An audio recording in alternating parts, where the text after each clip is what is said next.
ఇది ఏదైతే ఇప్పుడు అఘోరి ఇష్యూ ఉందో దీంతో పాటు మనతో పాటు మాట్లాడడానికి శివరుద్ర స్వామి మనతో పాటు ఉన్నారు. ఒకసారి అడిగి తెలుసుకుందాం. గురూజీ నమస్కారం. ఇప్పుడు ఏదైతే ఇష్యూ నడుస్తుందో రాధిక నన్ను పెళ్లి చేసుకున్నాడు ఫస్ట్ అని చెప్పి, తర్వాత ఇప్పుడు హర్షిని, అసలు ఏంది అసలు ఈ పంచాయతీ? అసలు ఒకటి ఇంకోటి, అసలు ఈ ఫోన్కి సిగ్నల్ లేని ఫోన్తో ఈ రెండు సిమ్లు ఏంటి అసలు?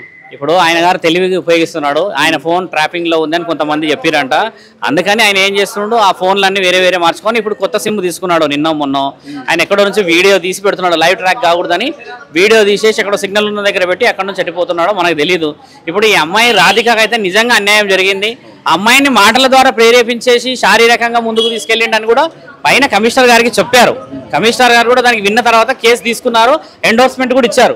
ఇప్పుడు ఎండోర్స్మెంట్ అయితే గవర్నమెంట్ వాళ్ళు ఊరికే ఇయ్యారు కదా, ఎంక్వైరీ లేని గంటన్నర మాట్లాడారు. మీరు కూడా పొద్దున్న నుంచి ఉన్నారు కాబట్టి శ్రీనివాస్ ఏదైతే అఘోరి ముసుగులో ఈ సనాతన ధర్మం అని, లోక కళ్యాణం అని రుద్రాక్షలు వేసుకొని చితాభస్వం రాసుకొని సిగబెట్టుకొని తిరుగుతున్నాడో దాని విషయంలో ఈ అమ్మాయి కూడా ఇంకెంతమందిని మోసం చేస్తాడు?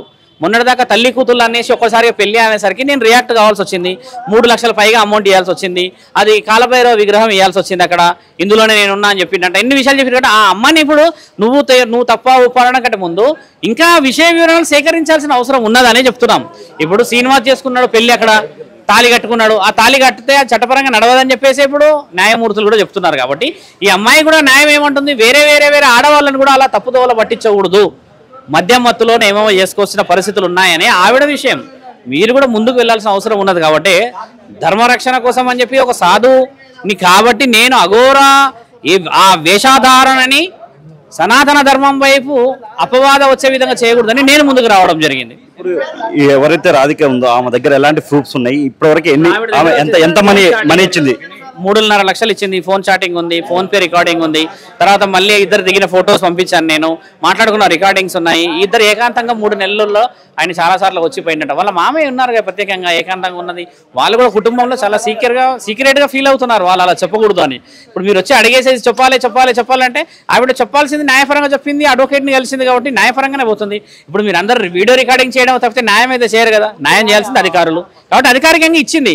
నేను మెల్లిమెల్లిగా అన్ని ఇస్తానన్నది నన్ను నమ్మి కొన్ని ఇస్తూ ఉంటే నేను మీకు అన్ని ఆవిడకి మాట ఇచ్చాకే వదులుతున్నాను. నేను కూడా ఫొటోస్ కొన్ని ఇచ్చాను కదా మీకు. ఎందుకు ఇచ్చాను? ఆవిడ అనుమతి తీసుకొని ఇవ్వడం, ఆడబిడ్డని కాపాడడం చాలా ముఖ్యమైన స్వామి. విచలవిడితనం చేయకూడదు కదా, ముఖ్యమైన ఆలోచన కూడా అదే నాది. ఇప్పుడు ఎవరైతే అఘోరి ఉందో ఆమె దగ్గర ఎలాంటి ప్రూఫ్స్ ఉన్నాయి? ప్రూఫ్ చూపించమని అంటున్నాడు. ఈమె మాత్రం ఏం ప్రూఫ్ చూపించాలి? ఎందుకు ప్రూఫ్ ఉండదు స్వామి? అట్లా మాటలు అంటే సరిపోదు. మేము ఈరోజు వచ్చి కమిషనర్ గారి దగ్గర పేపర్లు ఇచ్చామంటే ప్రూఫ్ లేకుండా వచ్చామా? అలా ఆయన గారిని రమ్మన్నాండి కదా, ప్రూఫ్ లేదు అని చెప్పి ఆయన రావాలి కదా, ఆయన అడగాలి కదా. ఇప్పుడు అక్కడ నుంచి వచ్చి చూపించాలి. ఎక్కడో ఉండి ఒక వీడియో తీస్తే అయిపోతుందా స్వామి?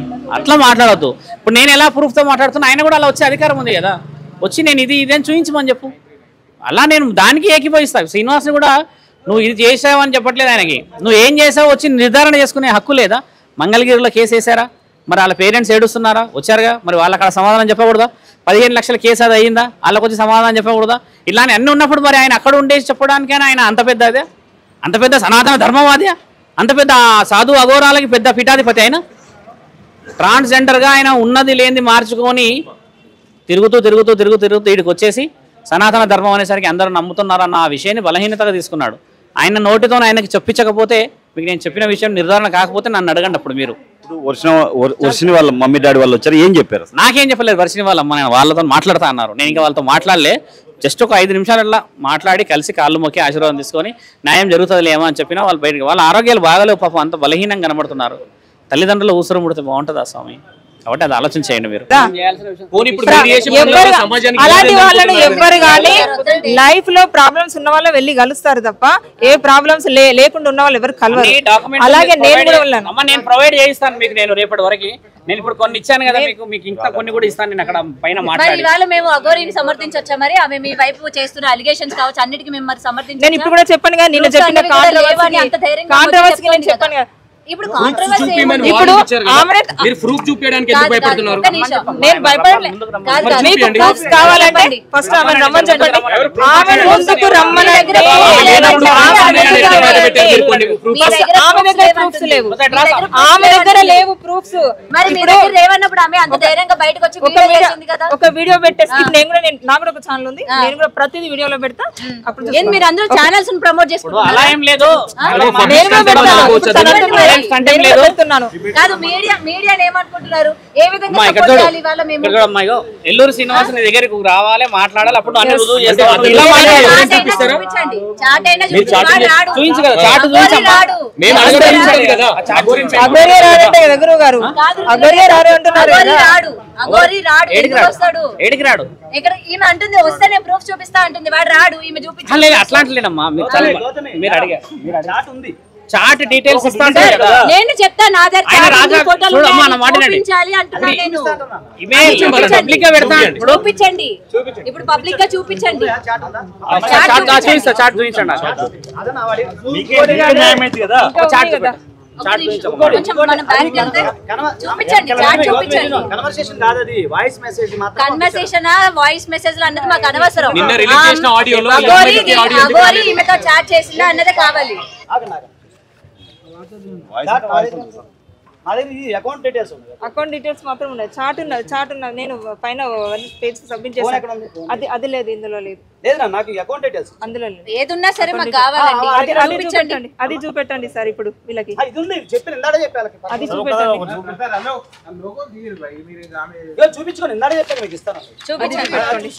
ఇది అగోరి పేరు మీద మీరు ట్రాన్సాక్షన్ చేసినట్టు అగోరి పేరు చూపించండి, శ్రీనివాస్ పేరు చూపించండి, ఎంత ట్రాన్సాక్షన్ చేశారు అనేది కూడా చూపించండి. అన్ని చూపించండి. అదే డిస్కస్ కాదు పైకి చూపించండి. ఇట్లా కాదండి. Secret చూడండి. మేము చూపించాలి, ప్రజలు చూడాలి, మాకు కాదు. ఎవరు ఎందుకు మీకు న్యాయం కావాలి? ఆయనకు ప్రాబ్లం అయితే మీకేమి ఏం కాదు, మేము బ్లర్ వేసుకుంటాం. చేసిందే మేడం కదా, మళ్ళీ దాన్ని బ్లర్ చేసుకోవడం ఎందుకు, చూపించకపోవడం ఎందుకు? సరే ఇప్పుడు మీడియా ప్రకారంగా ఇప్పుడు నన్ను నమ్మి చాలా మంది మీరు వచ్చారు కాబట్టి నేను ఈ అమ్మ దగ్గర అన్ని కాగితాలు అతి మీకు సబ్మిట్ కష్టంగా చేస్తాను. నేను మీడియా ముందుకు వచ్చాను. అసలు నా లైఫ్ స్టైల్ ఇది కాదు. నేను చాలా ప్రెషర్లతోటి నేను ఇంటికి వెళ్తే నేను చాలా ఫేస్ చేయాల్సి వస్తుంది. అలాంటి సిచ్యువేషన్ లో నేను ముందుకు వచ్చాను. అర్థమైందా? కొంచెం అర్థం చేసుకోండి, సగటు ఆడపిల్లను. అర్థమైందా? నేను ఇప్పుడు అగోరిలాగా బరి తెగించి బట్టలు ఇడిచి తిరగట్లేదు. అర్థమైందా? తల్లి కూతుళ్ళు అంటే కూతురు ముందు తల్లి అవుతున్న బట్టలు ఇప్పి కూర్చుంటుందా? మీరే అర్థం చేసుకోండి. తల్లి కూతుల బంధం అని చెప్పేసి భార్యాభర్తలు అంటూ రామ నోటికి అదుపు లేదు. ఇప్పుడు నా మీద కూడా తప్పుడు ఆరోపణలు అలాంటిగా చేసింది. అర్థమైందా? నా పర్సనల్ లైఫ్ లో నేను ఏది అనుకుని పోలేదు. ఒక భక్తురాలుగా ఒక అమ్మ అనుకుని, అంటే అగోరి మాత అనుకుని వెళ్ళాను. ప్రతి ఒక్క ఆడపిల్లకి నేను ఒక క్వశ్చన్ చేయాలనుకుంటున్నా. ఎదురుగా గుడిలో కనిపించిన దేవతల్ని నమ్మరు మీరు. ఇట్లాంటి వాళ్ళు వచ్చి నేను భక్తురాలు వాళ్ళు దేవుడు అంటే ఎట్లా పోతున్నారండి? ఒక క్వశ్చన్ చేస్తున్నాను. లేదు నేను మామూలుగా అడుగుతున్నాను, నాకు వచ్చిన డౌట్ కొద్దిగా అడుగుతున్నాను. నేను గుడిలో ఉన్న దేవుళ్ళని నమ్మరు మీరు. ఇట్లా వీడు ఎవడో వచ్చి నేను దేవుడిని నేను దెయ్యాన్ని అంటే మీరు పోతున్నారు భక్తులు అని చెప్పి. చదువు ఇప్పుడు వాళ్ళ రూపంలో వీళ్ళు వచ్చారనే వెళ్తున్నామమ్మా మేము. అర్థమైందా? ఎందుకు వెళ్తున్నారు? వాళ్ళు అన్యాయం అయిపోయారని చెప్పి ఎందుకు ఇట్లా బయటికి రావడం? బయటికి ఒక వినండి, మేము బయటకి రావడం చాలా తక్కువ, మీ మీడియా వాళ్ళే చూపించేది చాలా ఎక్కువ. ఇప్పుడు వర్షం వాళ్ళ ఫ్యామిలీ కూడా నేను కలిసాను. ఏమంటున్నారు వాళ్ళ ఫ్యామిలీ? ఏమంటున్నారు? మీకు సపోర్ట్ గా ఉన్నారు వాళ్ళ ఫ్యామిలీ? నాకు సపోర్ట్ గానే ఉన్నారు. వాళ్ళు కూడా వస్తున్నారు కదా, వాళ్ళతో కూడా మాట్లాడండి. ఓకేనా? మీరు మాట్లాడండి. స్వామి రండి. ముందుకు రండి.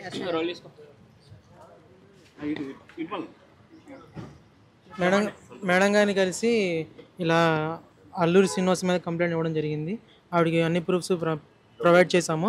మా చెల్లి మానసికంగా బాగోని విధంగా మానసిక వైద్యుల నిపుణుల చేత పరీక్షించిన సర్టిఫికేట్ కూడా ప్రవేశపెడతాం జరిగింది. లాయర్ ఆజాద్ గారు, స్వామి శివరుద్ర స్వామి ఆధ్వర్యంలోనే ఇదంతా జరిగి మేడం గారు మాకు అంతా సాయం చేస్తానని చెప్పారు. మా కంప్లైంట్ కూడా యాక్సెప్ట్ చేశారు. అంతే. అంటే మీ చెల్లికి ఎన్ని రోజుల నుంచి ట్రీట్మెంట్ అనేది నడుస్తుంది? రోజుల నుంచేనండి. గుజరాత్ నుంచి తీసుకొచ్చినప్పుడు అంతకుముందు మామూలు నాటు వైద్యం చేసాము. అది సర్టిఫికేట్ ఉండదు కాబట్టి ఇప్పుడు నార్మల్గా ఇంగ్లీష్ మందులతో చేయించాం కాబట్టి సర్టిఫికేట్ ఉంది. సర్టిఫికేట్ కూడా మీకు చూపించడం జరుగుతుంది. గుంటూరు కదా? గుంటూరు మానస వైద్యశాల. ఇంకేదైనా ప్రూఫ్ ఉంటే అడగండి, చూపిస్తాం. ఇప్పుడే చూపిస్తాం ఈ విషయంలో. మా చెల్లికి మానసికంగా బాగోలేదని మానస వైద్యశాల అంటే మరి ఆగాగు. ఇది కొద్దిగా బ్లర్ చేసుకోండి, ప్రైవసీ ఉంటుంది. అట్లా కాదు. సర్టిఫికేట్ అనేది సరే, మీరైతే చూడండి. అక్కడ చెక్ చేయించినట్టుగా వెనకూడదు వెనక మీకు జరా కాండ ఫోటో తీసి పెడతాను మన గ్రూప్లో. ఓకే ఓకే డౌన్ ఇంకా టాబ్లెట్స్ కూడా చూపి బాబు, మందులు కూడా చూపించాలి కదా దాంట్లో రాసిన ప్రిస్క్రిప్షన్ అదే కాదు, మందులు కూడా కొన్నాం సార్. ఇది మెడిసిన్స్ కూడా ఇచ్చారు, కొంత వాడారు, అందుకే అదిగా చెప్తారు. కొన్ని వాడేసి వదిలేసారు. దేనికోసం వాడేది? అదే తనకి మానసికంగా బాగోలేదని చెప్పని ఈ మెడిసిన్స్ కూడా ఇవ్వడం జరిగింది. ఓల్డ్ కంట్రోల్ మానస హాస్పిటల్లో ఎంబీబీఎస్ డాక్టర్ గారు సైకాలజిస్ట్ లైఫ్. మీ చెల్లికి మొబైల్ ఫోన్ ఉందా అండి? మొబైల్ ఫోన్ లేదని ప్రస్తుతం తన దగ్గర ఏ మొబైల్ లేదండి. వెళ్ళడానికి కారణం మీరే అంటే ఏం చెప్తారు? నేను కాదండి కారణం. ఎవరు పంపిరండి, మేము పెట్టలేదండి, తనే తీసుకొచ్చింది అర్ధరాత్రి పూట. మీరు ఒక దాంట్లో ఒక వీడియోలో ఏం చూపించారంటే బీర్ తాగింది, సిగరెట్లు తాగింది అని చూపించారు కదా, మీరు కొనుక్కొచ్చారా లేదంటే అగోరి? నేనే తీసుకొచ్చామండి. మీరే తెచ్చారు కదా. మరి ఒక మనిషి వచ్చి ఇవాళ ఇంట్లోని చుట్టం చూపుగానే వచ్చి మందు సిగరెట్ చెప్పి మీ చేతి ఇవన్నీ తెప్పించుకున్నప్పుడు మీకు ఎక్కడ అనుమానం రాలేదు అసలు? ఆ విధంగా ఒకసారి గొడవ అని చెప్పి పంపించేసాం. గొడవ పంపించేసి పోలీసు వారిని వాళ్ళ మీద తిరగబడి ఒక జర్నలిస్ట్ని, పత్రికా జర్నలిస్ట్ని కాలు కొట్టి ఇచ్చేస్తే, మా అమ్మాయి పీడీసీ కాలేజీలో బీటెక్ చదువుతుంది.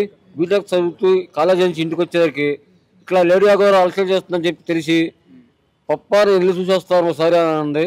ఆమె 2 వీలర్ ఉంది, ఆ 2 వీలర్ వేసుకెళ్ళి వెళ్ళి చూస్తే అక్కడ పోలీసు వారు ఏమన్నారంటే, అమ్మాయి ఇంతమంది లేడీస్ ఉన్నారు, ఆమె బట్టలు కూడా తీసి పక్కన పడేసింది, ఎవరైనా ధైర్యవంతులు ఉంటే వెళ్ళి ఆమెకు బట్టలు కట్టండి అని చెప్పి అన్నారు. అయితే నా కుమార్తె మొదటి నుంచి ఒక ధైర్య సాహసాలు పెంచాను, ఆమె కొంతకాలం కరాటే నేర్పించాను. అయితే ఆ ధైర్య సాహసాలతో వెళ్ళి ఆమె బట్టలు కట్టినాక ఆ పోలీసులు ఏమన్నారంటే, దయచేసి అమ్మ నువ్వు చిన్న పాప అయినా సరే ధైర్యం తెలియవు, కొంచెం అదే చేతులతో మా పోలీసు వ్యాధి ఎక్కిస్తామని చెప్పి పోలీసు వ్యాధి ఎక్కించి మా అమ్మాయి ఆమెతో కూడా పోలీస్ స్టేషన్ వరకు తోడుకుని వచ్చింది. పోలీసు చెప్పింది మా అమ్మాయి. ఆ టైంలో మా అమ్మాయి దగ్గర నుంచి ఫోన్ నెంబర్ తీసుకుని అప్పటి నుంచి ఫోన్ ట్రాపింగ్లో పెట్టింది మా అమ్మాయి. అయితే ఒకసారి చెన్నై నుంచి వెళ్ళొస్తూ ఆమె వెహికల్ చెడిపోయిందని ఫోన్ చేసి మా పాపకి నా వెహికల్ చెడిపోయింది, కానీ నాకు 2 రోజులు ఆశ్రయం ఇవ్వండి నా వెహికల్ బాగా వరకు అని చెప్పి బ్రతిమలాడడం జరిగింది. అయితే చెప్పండి, ఫస్ట్ మీకు 2 రోజులు టైం ఇచ్చారు కదా స్టార్టింగ్, తర్వాత మళ్ళీ 5 days వచ్చి మీ ఇంట్లో ఉందని అంటున్నారు. మీరు చెప్పిన విషయం అది మళ్ళీ ఓకే ఫస్ట్ టైం అంటే ఓకే వచ్చింది. ఆ 2 రోజులు కారు బాగా మీ ఎలిమెంట్ కారు బాగోపోతే కారు బాగానికి వెళ్తానని చెప్పాను అని చెప్పి, మరి కారు స్టిక్కరింగ్ చేస్తానని చెప్పి వెళ్ళి కారు తీసుకుని కారు స్టిక్కరింగ్ అవ్వలేదు ఇంకా ఉంటామని చెప్పి అంటే మా మిస్సెస్ ఏం చేసిందంటే ఆమె బ్యాగ్ బట్టలు మొత్తం కూడా మా ఇంటి గేట్ ఒక చేసింది. అగౌరవించింది. మేము రూపాయి ఎరగము, కాకపోతే నా దగ్గర నుంచి 45,000 రూపాయలు ఖర్చు పెట్టి ఇచ్చింది.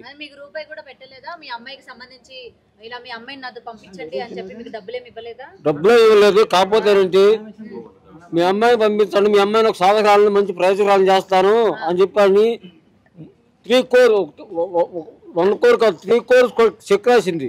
చెక్ రాస్తే మేము బిడ్డలు నమ్ముకాము, నా కూతురు నాకు కావాలని చెప్పి ఆ చెక్ మా బాబు ఇచ్చేసాడు. అంటే నాకు మాట వాక్ సరిగ్గా రాదమ్మా, నాకు బ్రెయిన్ స్ట్రోక్ ప్రారంభిస్తాకు.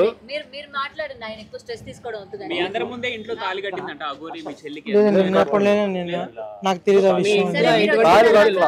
మీ ఇంట్లో ఏకాంతంగా పూజలు చేసేది కదా అగోరి, అప్పుడు అంటే ఎలా చేస్తుండే? ఒకసారి చేతులతో మధ్యలో ఎదురు కూర్చోబెట్టి చేతులతో ఇలా ముద్రలు వేస్తూ చేస్తుందండి. అప్పుడు చేసినప్పుడే ఇలా సడన్గా డోర్ తీసాను. డోర్ తీసినప్పుడు ఏం జరిగిందంటే తను గట్టిగా నా మీద అరిచింది. అప్పుడు నేను కొంచెం భయపడ్డాను. తర్వాత తనే పిలిచి ఏం లేదన్నా మేము ఇలా పూజ చేస్తున్నప్పుడు నువ్వు సడన్గా వచ్చరికి ఇలా అందామని చెప్పని తర్వాత నాకు మళ్ళీ డబ్బులు ఇచ్చి మళ్ళీ బీర్ బాటిల్ తెప్పించడం అనేది జరిగింది. అలా ఎన్ని రోజులు? అలా నేను ఒక రోజే చూసాను నేను మాత్రం. మరి ఎన్ని రోజులు మీతో పాటు విష్ణు కూడా ఉన్నారు కదా, మరి విష్ణు ఎందుకని మాట్లాడటానికి రాలేదు? ఎందుకంటే అతని పైన మీరు ఆరోపణలు చేశారు కదా, మీ పేరెంట్స్ ఆరోపణలు చేశారు, విష్ణువే మా అమ్మాయిని ట్రాప్ చేశారు, విష్ణు ఇవాళ మా అమ్మాయిని ఇంకా తీసుకురాలేదని చెప్పి మీ వాళ్ళే మాట్లాడారు. మా అమ్మాయి వచ్చిన రోజున కదా మీరు మాట్లాడారు మా అమ్మాయి వచ్చిన రోజున మేము వచ్చి మాదాపూర్ పోలీస్ స్టేషన్ లో కేసు పెట్టాం.